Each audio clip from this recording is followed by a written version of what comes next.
Russia এবং Iran একসময় drone যুদ্ধে অবিচ্ছেদ্য মিত্র ছিল, কিন্তু এখন সেই বন্ধুত্বে নেমে এসেছে অদৃশ্য এক শীতলতা। ইরানের শাহেদ 136 ড্রোনের নকশা নিয়ে গড়ে উঠেছিল $1.75 বিলিয়ন একটি চুক্তি, কিন্তু মাত্র 2 বছরের মধ্যেই রাশিয়া প্রায় পুরো উৎপাদন নিজের নিয়ন্ত্রণে এনে ফেলেছে। তাও আবার আরও উন্নত, আরও সস্তা সংস্করণ তৈরি করছে ইরানকে সম্পূর্ণভাবে বাদ দিয়ে। এতে প্রশ্ন উঠছে, রাশিয়া কি ইরানকে পেছনে ফেলে এগিয়ে যাচ্ছে, নাকি এটা কূটনৈতিক দাবা খেলায় আরেকটি হিসাবি চাল? 2023 সালে রাশিয়া এবং ইরান এক বিশাল চুক্তিতে সই করেছিল, যেখানে বলা হয়েছিল রাশিয়া নিজস্বভাবে ইরানের শাহেদ 136 ড্রোন তৈরি করবে এবং সেপ্টেম্বরে 2025-এর মধ্যে 6000 ড্রোন উৎপাদনের লক্ষ্য ঠিক করা হয়েছিল। কিন্তু পশ্চিমা গোয়েন্দা সূত্রের দাবি, সেই কাজ শেষ হয়ে গেছে 1 বছর আগেই এবং ইরানের অজান্তে মস্কো নতুন খেলায় নেমেছে। বর্তমানে রাশিয়া প্রায় 90% উৎপাদন স্থায়ীভাবে করছে। আলাবুকার বিশাল কারখানায় ড্রোন তৈরির প্রতিটি ধাপ সম্পন্ন হয় দেশের ভেতরেই।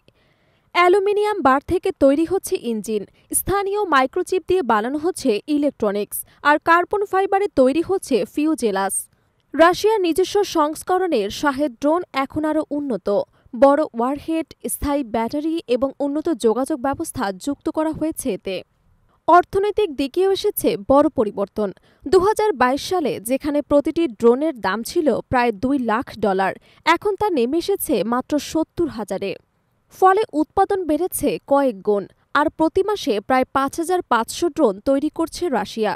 পশ্চিমা বিশ্লেষকদের মতে, রাশিয়ার আসল লক্ষ্য ছিল ইরানের কাছ থেকে প্রযুক্তি নিয়ে পুরো উৎপাদন চক্রে স্বয়ংসম্পূর্ণ হওয়া, যাতে ভবিষ্যতে আর কোনো আলোচনার প্রয়োজন না হয়। এর ফলে ধীরে ধীরে চূড়ান্ত পণ্যের ওপর থেকে নিয়ন্ত্রণ হারাচ্ছে তেহরান।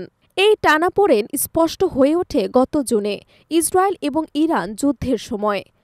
12 দিনের সংঘাতে অনেকেই আশা করেছিলেন মিত্র হিসেবে রাশিয়া শুধু বিবৃতি নয়, বরং অস্ত্র প্রযুক্তি বা গোয়েন্দা সহায়তায় এগিয়ে আসবে, কিন্তু মস্কো সরে দাঁড়ায়। এতে পরিষ্কার হয় এই সম্পর্ক মূলত লেনদেন নির্ভর, যেখানে মস্কো নিজের স্বার্থের বাইরে খুব একটা নড়ে না। অন্যদিকে ইরান অভিযোগ করছে রাশিয়া এখনও প্রতিশ্রুতি কিছু প্রযুক্তি সরবরাহ করেনি, এমনকি কিছু অর্থ বকেয়া রেখেছে। যদিও ইরানি কূটনীতিকরা দাবি করছেন দীর্ঘমেয়াদের সহযোগিতা থেকে ইরানও উপকৃত হবে, যেমন সম্প্রতি রাশিয়ার কাছ থেকে পাওয়া S-400 air defence system. Russia Iran সম্পর্কের বর্তমান চিত্র এক ধরনের সহযোগিতা এবং প্রতিযোগিতার মিশ্রণ। ইরান যুদ্ধক্ষেত্রে রাশিয়াকে প্রযুক্তি এবং কারখানা দিয়েছে, কিন্তু বিনিময়ে যা আশা করেছিল তা সবটুকু পায়নি।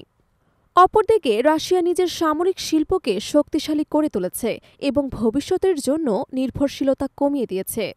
এখন প্রশ্ন হল, এটা কি শুধু বন্ধুত্বের ভাঙন, নাকি হিসাবি মিত্রতার স্বাভাবিক ধারাবাহিকতা? নীলা ইসলাম, কালের সমাজ।